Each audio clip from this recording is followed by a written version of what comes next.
He's a guy they took in the first round a couple of years ago. He scores the lights out. He shoots the lights out. He did with the American team. He did in college. He did at the juniors. And the expectation is, he can be maybe a DeBrincat who was doing that in Chicago. A smaller guy, Mhm. right-handed shot, but can shoot the lights out. But when you consider what Bergevin has done over the past couple of years, going out there and getting Anderson, who's a right winger, signing him to a 7-year deal, signing Toffoli long term, a right winger, giving Gallagher a long term extension, a right winger. How does this add up? Like where does Colefield come into play? Even Armia, who's been a good find for them as a bottom six, he plays generally on the right side.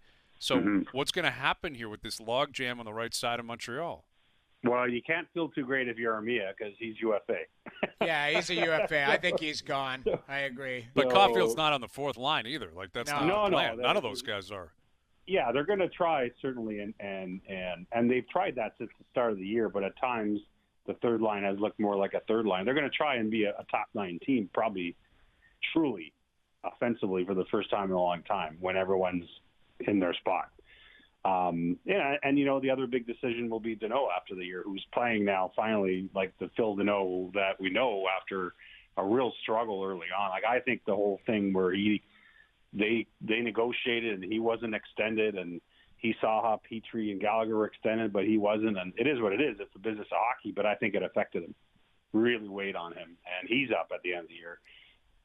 How do they replace him if they can't fit him under the cap? So that's another big thing. But yeah, it'll be interesting with Caufield. I mean, I don't think that my sense is from talking to someone today, it's not like they've said, okay, here's X amount of games in the AHL and then we're calling you up. I do think they want to see how he fares in pro hockey for the first time before they call him up. But I think we'll see him.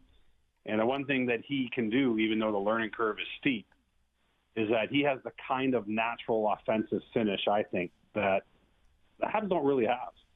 I mean, they got a lot of good players. They don't have any A to A plus finishers on that team, and that's what he brings. So believe me, I think they'll find a spot for him.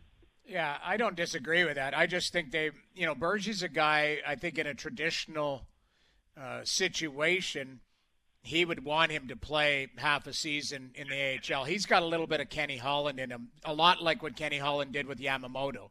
Is try and get him to the minors as much as possible, let him become a pro in his own right. But he may be forced basically on this situation, because you're looking for players that can help your top nine. But ultimately, it's not like you have the traditional season here. Like he's come out of college. Now he's 20. He's not 18. That's something that, you look at. He might have a little bit more man strength to him than, Kotkaniemi did when he first came over. Like Kotkaniemi's just starting to come into his body, if you ask me. A little bit more confident, a little bit more stronger in certain situations.